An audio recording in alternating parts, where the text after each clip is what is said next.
పాదారవింద శతకం నందలి 19వ శ్లోకానికి మనం ఈరోజు ప్రవేశించాం. శివే పాస్యాయేతామలఘుని తమః కూపకుహరే దినాధీశాయేతాం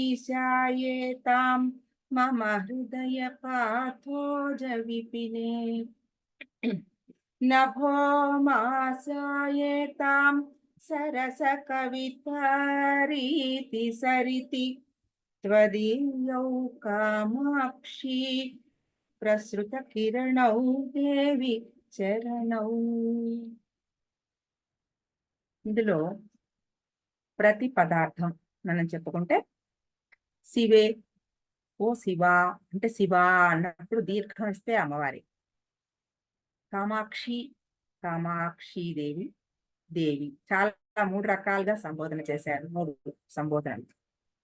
త్వదీయౌ చరణౌ, నీ చరణములు ప్రసృత కిరణౌ, ప్రసారం చేసిన కిరణాలు అంటే స్ప్రెడ్ చేస్తున్నా అంటే ఆ కిరణాలు వస్తున్న పాదాల నుంచి వస్తున్న ఆ ప్రసరిస్తున్న కిరణాలు అన్నమాట.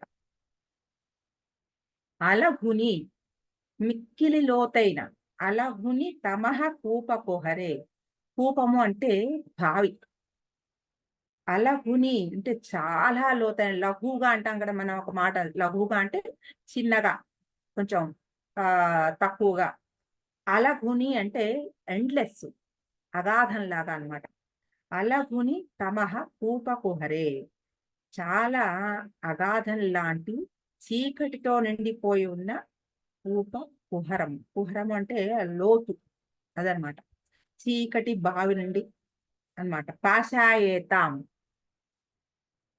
పగ్గములు కావాలి. నీ చరణములు నాలో ఉన్న మిక్కిలి లోతైన అగాధం లాంటి ఈ అజ్ఞానం అనే ఆ చీకటిని పోగొట్టడానికి. అంటే బావిలో నుంచి ఏమన్నా పడిపోయింది అనుకోండి, బావిలో ఒక వస్తువు పడిపోతే తెలిసి, మీలో బావిల గురించి తెలిసిన వాళ్ళు ఉంటే, గ్యాలం అనేది ఉండేది. గ్యాలం, దానికి ఒక తాడు, ఆ తాడు పెట్టి బావిలో ఉన్న పడిపోయిన వాటిని మళ్ళా తీస్తూ ఉండేవారు. అది ఆ తాడులాగా అనమాట.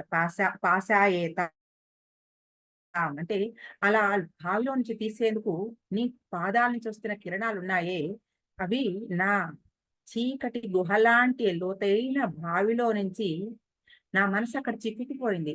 ఆ చీకటిలో ఎక్కడో తప్పిపోయింది. అది ఎక్కడుందో, ఇప్పుడు బావి కొంచెం లోతు మనకు తెలిస్తే ఆ లోపల నుంచి మనకి ఏదైనా కనబడుతుంది. చాలా అగాధం లాంటి లోతు ఉందనుకోండి, ఆ లోతులో ఏముందో మనకి ఏం కనబడదు కదా, చిక్కుకుపోయింది ఎక్కడో.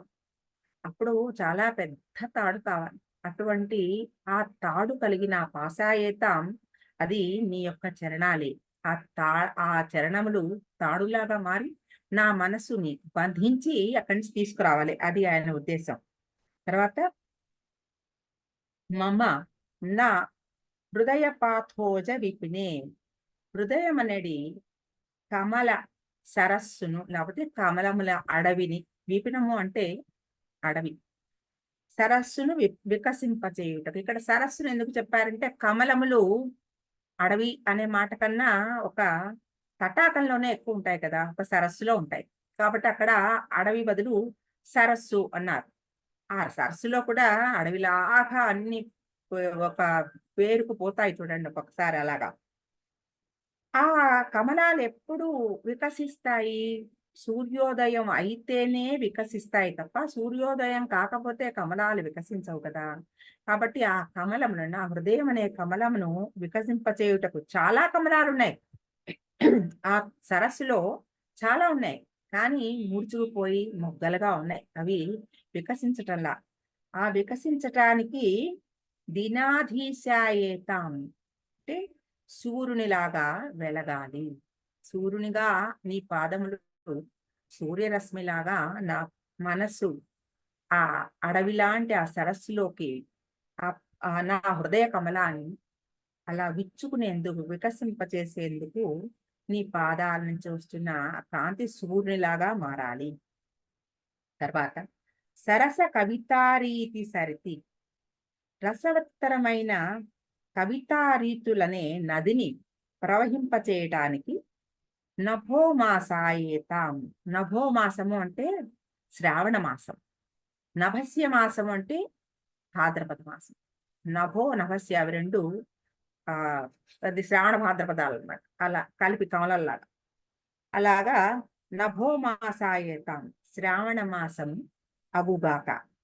అంటే ఈ రైనీ సీజన్ లో ఆ చెరువులన్నీ నిండిపోతాయి కదా, ఎండిపోవడం అనేది ఉండదు. కాబట్టి ఆ చెరువులవన్నీ నిండిపోవడానికి నీ పాద కాంతి, వాటి నుంచి వస్తున్న ఆ అనుగ్రహము నభోమాసాయతం వర్షం వల్లే. అంటే శ్రావణ మాసంలో వచ్చే ఆ మబ్బులు చాలా ప్రతి చాలా మటుకు 75% రెయిన్ వస్తుంది. అది ఆగిపోవడం అంటూ ఉండదు. కాబట్టి ఆ సీజనే రైనీ సీజన్ కాబట్టి ఆ మబ్బుల నుంచి తప్పనిసరిగా వాన కురుస్తుంది. కాబట్టి ఆ నభోమాసాయతాం అటువంటి నీ పాదముల కాంతి నాలో ఈ 3 గుణాలు 3 చెప్పారు ఇందులో. ఏమేమి అవ్వాలి అని. నీ పాదములు నాలో సాధకుణ్ణి కట్టివేసే పాశములగుగాక. అంటే ఆ బావిలో నుంచి గ్యాలంతో ఎలాగైతే ఒక వస్తువుని తీస్తారో అలాగా నా మనసుని అగాధంలో ఇక్కడ కూప కుహరే అన్నారు. తమహ కూప కుహరే. చూడండి, ఒక టన్నెల్లో లోపలికి వెళ్తున్న కొద్దీ ఇంకా ఇంకా ఇంకా చాలా చీకటిగా ఉంటుంది. అసలు వెలుగు కనబడదు. కొంచెం టన్నెల్ కొంచెం ఇవతలగా ఉంటే అక్కడ కాస్త వెలుగు కనబడుతుంది. ఇంకా లోపలికి వెళ్తున్న కొద్దీ అంధకారమే. పూర్తి అంధకారం. ఆ అంధకారంలో ఎక్కడ తప్పిపోతామో తెలీదు, అక్కడ వెలుగు లేకపోతే. కాబట్టి ఆ అంత అంధకారం అగాధం అని చెప్తున్నారు. అటువంటి అగాధానికి లోతు ఎంతో తెలియదు, కొలవలేము. అటువంటి అగాధంలోని నా మనసు సాధకుడు, నా సాధకుడు, నాలో ఉన్న సాధకుడు లేదా నా మనసు, నా హృదయం అందులో చిక్కుకుపోయిందమ్మా. అంటే ఈ లౌకికమైన ఈ వాంఛలతోటి, ఈ ప్రాపంచికమైన చింతలతోటి నా మనసు ఎక్కడో తప్పిపోయింది.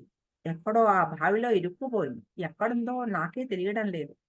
ఆ తెలుసుకోగలిగిన శక్తిని నువ్వు ప్రసాదించి ఆ జ్ఞానంతోటి నువ్వు నీ పాదాల పాశంతోటి ఆ మనసుని కట్టేసి పైకి తీసేయమ్మా. అక్కడికి నా మనసుకి ఆ హృదయ కమలము చక్కగా ఆ ఆయన నీ సాధనలో విచ్చుకుంటుంది అని. తర్వాత రెండోది అమ్మవారి దినాధీశాయేతాం. పాశాయేతాం అయిపోయింది. రెండోది దినాధీశాయేతాం. దినాధీశాయేతాం అంటే సూర్యుడు. అంటే మనస్సులో నా హృదయ కమలం అంటే పెద్ద విపినం అన్నారు. పెద్ద అడవి. హృదయ కమలాలన్నీ నిండిపోయిన ఒక పెద్ద అడవి. అడవి లాంటి సరస్సు. ఆ సరస్సు నిండా మొగ్గలుగా ఉన్నాయి. అంటే సూర్యరశ్మి లేదు, సూర్యకాంతి లేదు. సూర్యకాంతి లేనప్పుడు ఎన్ని మొగ్గలు ఉంటే ఉపయోగం ఏమిటి? సూర్యకాంతి లేకుండా కమలం విచ్చదు కదా. ఆ కమలము విచ్చటానికి ఈ అమ్మవారి పాద కిరణాల కాంతి, అక్కడి నుంచి వస్తున్న ఆ కాంతి ఇక్కడ ప్రసృత కిరణం అన్నారు కదా. ఈ ప్రసృత కిరణం అంటే స్ప్రెడ్ అవుతోంది ఆ కాంతి, ఒక చోట ఆగిపోవటం లేదు. చాలా స్ప్రెడ్ అవుతోంది. ఎన్ని చోట్లకో వెళ్ళిపోతోంది కదా. అలాంటి అంత స్ప్రెడ్ అవుతున్న ఆ కాంతిని నా హృదయ కమలంలో కూడా నువ్వు ప్రసరింపజేయి తల్లి. అక్కడ ఉన్న అన్ని కమలాలు ఇచ్చుకుని అది ఒక సరస్సు పూర్తి ఆ నిండు కమలాలు విచ్చుకున్న కమలాలతోటి, ఆ వికసించిన కమలాలతో నిండిపోయిన నా హృదయంలోకి నువ్వు రావడానికి ఎంత ఇష్టంగా నీకు ఉంటుంది. కాబట్టి ముందర సూర్యకాంతితోటి నీ పాద కాంతితోటి ఆ కమలాలని, నా హృదయ కమలాలని బాగా వికసింపచేయి తల్లి అని ఆ రెండో దినాధీశాయేతంలో చెప్పారు. తర్వాత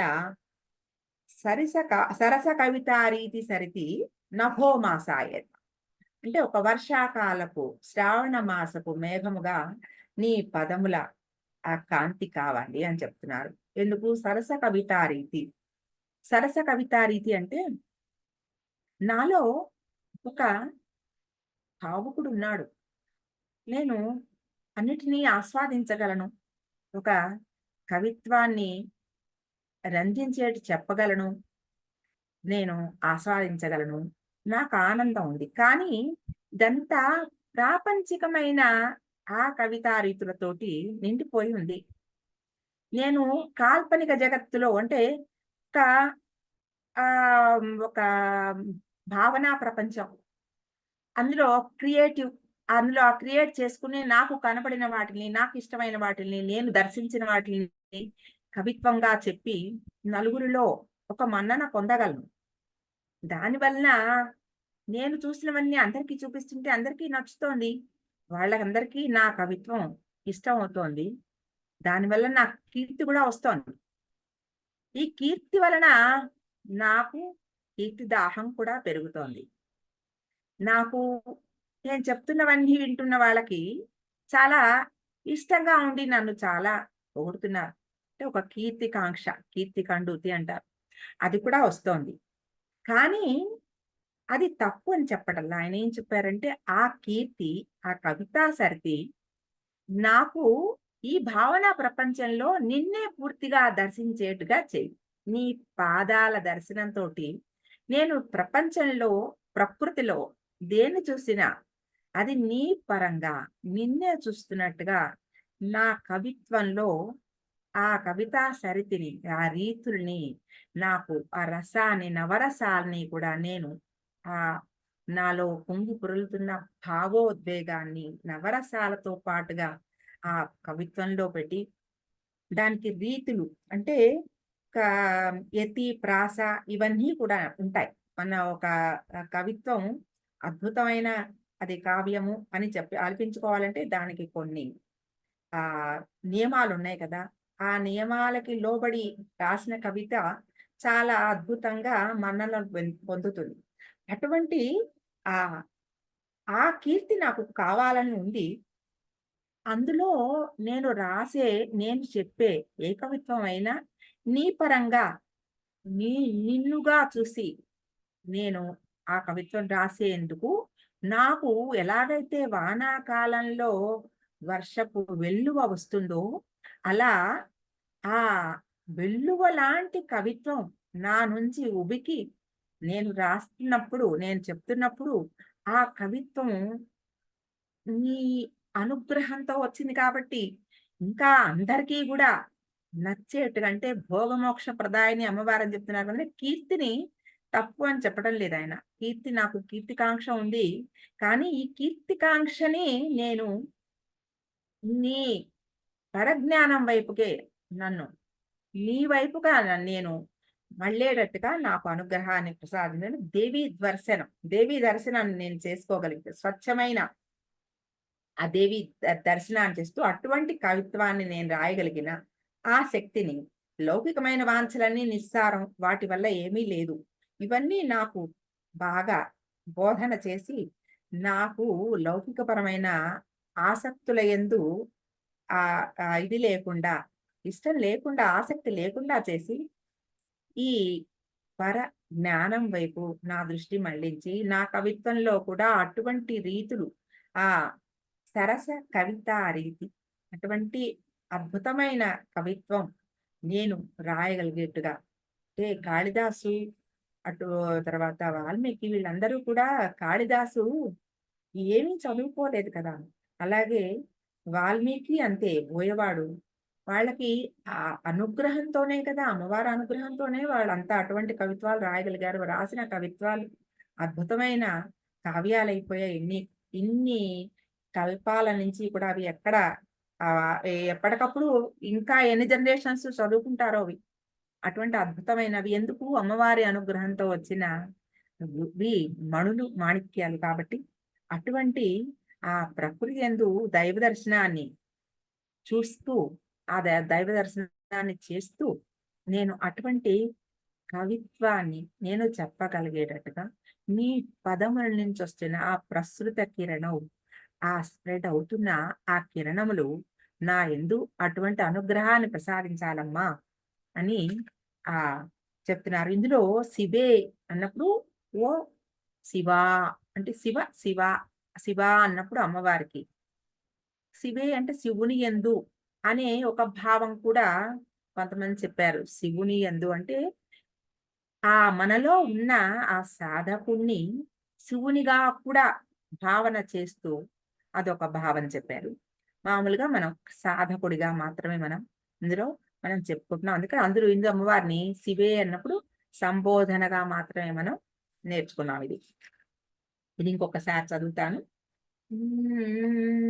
శివే పాస్యాయేతామలగుని